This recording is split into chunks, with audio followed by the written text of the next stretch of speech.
So, hi Andrew. I'm very happy to be with you today in this conversation. And we will be talking about boundaries. So what boundaries are, why they matter, especially for those of us who are in a caring capacity. How boundaries can be something that can be tricky for people in a caring capacity if the shadow aspects of caring are not fully taken into account, and how we recognize that our boundaries might need addressing and how to do that. Yeah. Sounds great. When you said, let's talk about boundaries, my first feeling was like, wow, that is a big subject. Like, in a way, it's like the core of relationships, really, isn't it? Like, everything kind of links back to that. How do you mean that? Being able to differentiate between what's your stuff, what's someone else's stuff, and what's like some people call it, like the facts of life, things that are just happening generally. Because it seems so obvious in a way, as children, as babies, we don't really have much of a sense of ourselves versus like our mothers or our families, and then we gradually get a sense of identity. And then maybe when we're teenagers, we sort of think, oh yes, I know who I am and who everyone else is. But actually, it's much more subtle and complex than we think. I always think of, like you've had an argument with someone, and then when you're doing the washing up, you break a cup, and you're like, oh, now look what you've made me do. And it's kind of that mushing together of what's happened in the outside world and what's going on in your inside world, and where that boundary is between them. Okay, so I'm gonna try and maybe kind of actually not expand on that, but like refine on that. Yeah. I would probably say that when we are in a relationship, and if we are in a caring capacity, we are going to be in a relationship with somebody or a group of people. There is you, and then there is at least one other person. So there is you, your feelings, your thoughts, your opinions, your general standards and norms and values, your history, and then there is that same set in the other person. Yeah. Of which you know possibly little. And the relationship is when the two of you meet, try to communicate, and try to are in a position where you act, behave, and exchange with one another. And I think, as you rightly said, often we're in quite a fluid state when we're interacting with other people. We might take on certain things from the other person, or we might impose things. That's quite a normal state of a relationship. That's kind of the dynamics. Yeah. But what really helps a relationship to remain healthy and wholesome is for each person to have a good sense of who they are, of what triggers them, and whilst they are in interaction with that other person, to acknowledge what that other person says and does, how that affects them, and to, from the basis of acknowledging that, to then be like, okay, is this good for me or is this not good for me? Do I need to put an end to this aspect of our relating? Do I need to do something to take care of myself, or do I need to do something in order to protect the other person? And that's kind of, I would say, like the boundary is the line where you decide that the exchange that you have with the other person needs to be moved one way or another for the sake of balance and wholesomeness and health. Yeah, that's a nice way of putting it. Yeah, and in a similar way that your skin is the boundary between your internal body and the outside world. Your skin protects you from sun rays, from dirt and microbes and whatever. A boundary is similar to your skin. Yeah, and the thing I like about your skin analogy is that, and maybe we should talk in a minute about kind of examples of unhealthy boundaries, but the thing I like about your skin analogy is that it's permeable. Like a skin is permeable. It is a protection, but it also obviously like it breathes. Like your skin lets things in and takes things out, and healthy. And it's the point of contact. Sorry. And it's the point of contact. Yes. Yeah. And healthy boundaries, to me, I like that they're not like concrete walls, and they're not just watery. There's that kind of permeability as well. Absolutely. Can I give you another analogy that I heard? Someone talk about boundaries being a bit like a mosquito net. So, if you have a mosquito net, it has to be kind of fine enough to keep the mosquitoes out, but permeable enough to let the oxygen in. Yes, that's a good analogy indeed. Absolutely.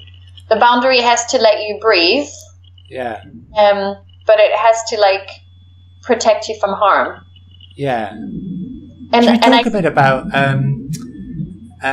sort of examples of unhealthy boundaries, like either they're too non-existent or too strong, and how those show up? Do you have ideas in mind that you'd like to address? I would say, particularly for people who tend to be quite caring, that the tendency is to get confused between that natural kindness and having no boundaries. So what would having no boundaries mean? It would mean continuing to engage in relationships and behaviours even while they're harming you, because of a belief that this is what caring is. Okay. So I'm gonna take it from a slightly different angle. I'm going to basically say why it's important to have boundaries and healthy boundaries, conscious, chosen boundaries that allow breathing, but at the same time protect. Yeah. The thing is, unless that is the case, there's a risk of transferring either your personal needs onto the person you interact with. And if you're in a situation of caring, you obviously want to make sure that the needs of the other person are taken care of. So transferring and imposing is not a good idea.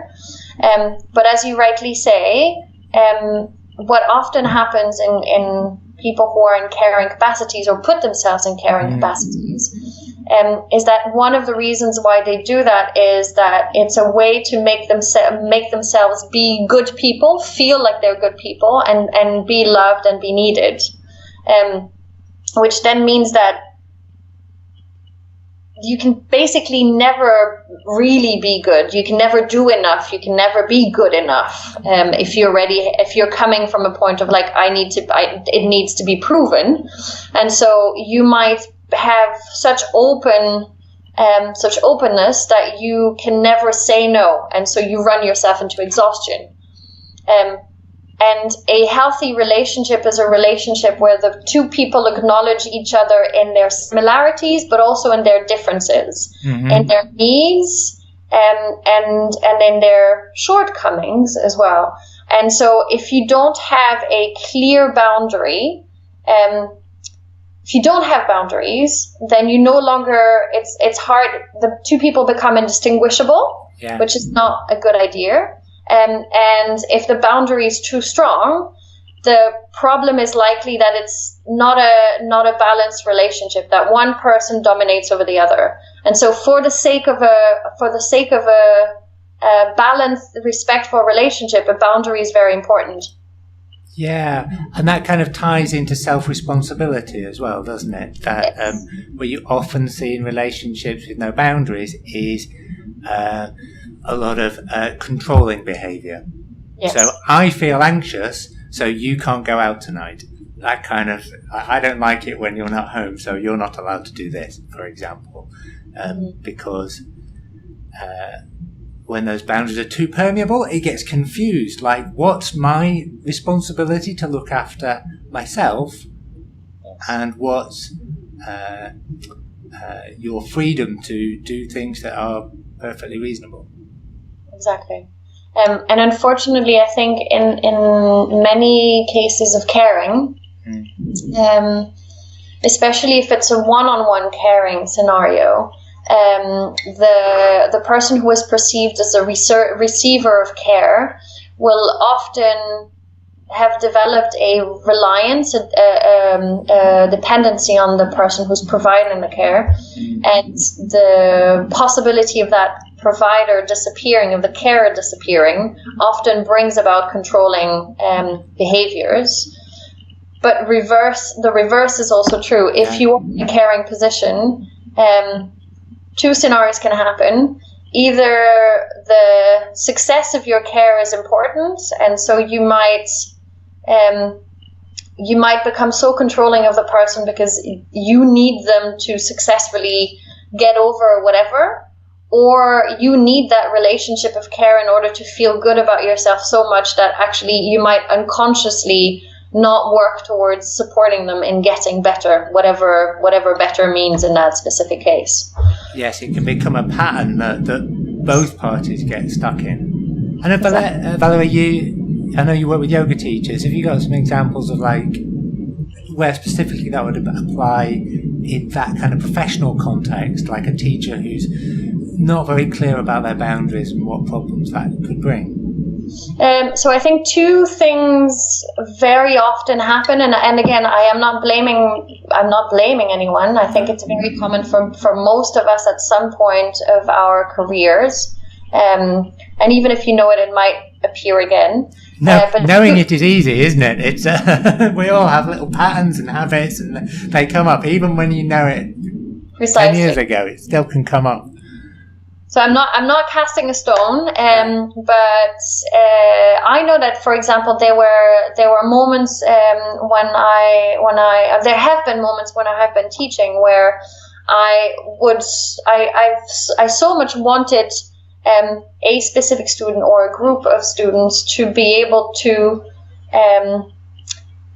I'm going to use the word perform, but for lack of a better word, to be able to perform a certain asana or to feel a certain way at the end of the class, because that's how I wanted them to feel. That was my intention. Yeah. And that I might have exaggerated how much I got involved in the process, or that I might, have made certain adjustments in a way that actually the person wasn't ready for, their body wasn't ready for. And so I've either not respected my own boundaries, my need to kind of like keep my energy and not overgive, or I have overstepped the person's boundary.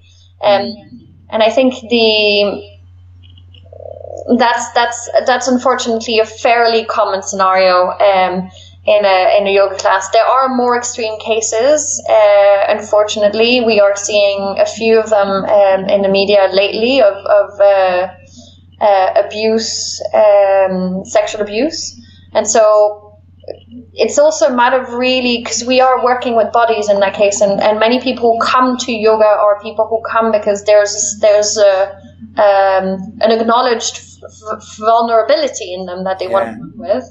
So we have to be very careful of trying to figure out what boundaries should be in place or not, because these people are likely to be more sensitive, and we're likely to have people in our classes who really have boundaries issues because they are unfortunately carrying with them traumatic experiences, or they have body-related issues. And it's quite a subtle thing sometimes to differentiate between enthusiasm and a kind of wanting to help, and that tipping over just a bit too far, and like, no, that's gone a bit too far now. And like in a yoga class, in your example, sort of respecting students' rights not to be very good at it, or not to want to do it, that kind of that letting go part. Exactly. But because I'm conscious of time, I think maybe what would be useful at this stage is to basically give people some tips as to how they might notice that boundaries are need to be addressed, basically. Do you have any ideas of tips that we should share with people? Yeah, I think for me, if I reflect for myself, there's two things that I really notice when I've not kept up a boundary, and one is a feeling of resentment. So when I feel resentful towards other people on like an ongoing basis, then that's a sign. It's like there was a thing that they did that I didn't want them to do to me, but I didn't really say anything, and then that feeling's there afterwards. And I think the other sign for me is playing stories over in my head, or conversations that I dealt with one way, and then later on in my head I'm enforcing the boundary in my head later when it's already too late. And that's another sign for me, like, oh, okay, right, I need to change that behaviour there, my behaviour there. I think they're very helpful things, very helpful pointers. And I think, like I suggested for the shadows aspect, I think a very potent way of recording these things, so that you really start to see patterns and you can really work with them more efficiently, is to write, so to journal those things. So as you said, I would probably look at the moments where there are feelings of resentment or anger or frustration, and then question whether or not in that relating to the person there are certain things that you did not say no to, or you didn't resist. What I would, and those moments, those scenarios of replaying situations or conversations. What I would probably also say is that I would come back to the body, and I would probably say, when you are in a caring capacity, whatever it is, and after you have been in that caring capacity, how do you feel in your body? Do you feel like your whole body is tensing up? Do you feel, do you adapt like a position where you're a little bit withdrawing from the situation? That could be a very clear indicator. Do you feel energized? Do you feel depleted in energy during and after? Is another very good pointer. And then last but not least, a question to keep in mind when you're about to do something is, and you already have a sense of like, it's almost like you're pushing yourself to do it. Yeah. To ask yourself the question, whom am I doing this for? And why am I doing it? Because I have found sometimes that I do things, I might correct people, adjust them. And if I'm honest with myself, occasionally I will do it for me, because I would like my whole class to be at kind of that stage of their practice, or I have a moment of insecurity. Have they understood where my cues are not? And if I don't think they have, then I might physically adjust them, so I reassure myself that they're still where I would like them to be. So ask yourself why you're doing things and whom you're doing them for. Is another good pointer. Yeah. And so if And I think there's also something about embracing your own freedom as well. We've talked a lot about like no kind of boundaries, like resisting other people doing things, but then there's also situations that you could just walk away from. You could leave, and that's also part of boundaries, is really realizing, hey, these people are doing this, or they're doing that, or this situation is like this. I have a freedom not to be part of that. It doesn't always have to be a resistance to something else. Absolutely, and I think that's a great way of strengthening your boundaries. That's a great way of learning to build up boundaries, is to take this like very clear action of like, no, this is not right for me. I need to leave the situation. Yeah. Absolutely. Because I think it's also important to give people an idea of how does one build or strengthen or address boundaries. What I tend to do, again, I'm in a professional caring capacity, but it's also useful for me when I'm in a caring capacity in a private context. I have rituals. Uh-huh. I have a ritual in the morning and I have a ritual in the evening. They're the same, but they perform slightly different roles or functions. And I have a ritual, and your ritual is going to be yours, but I have a ritual of the morning reminding me why I do what I do, reminding me of certain values that I hold dear. And in the evening, I have the same practice, and I come back to it. But it's also a practice of like letting go what happened during the day, like really, unless I have made a really big mistake that I know it needs my attention and needs my owning up to it, I will let what happened during the day be behind me. And my ritual is very much about doing that. It's very much about consciously doing that.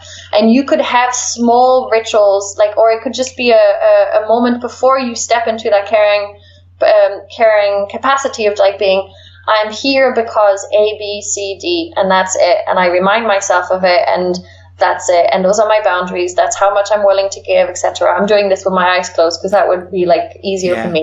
And by the end of it, I would be like, this is it, that's done, this time, this moment are now done, and I am now letting it go. I might even wash my hands, and I'm going to use the analogy of washing your hands of it. Yeah.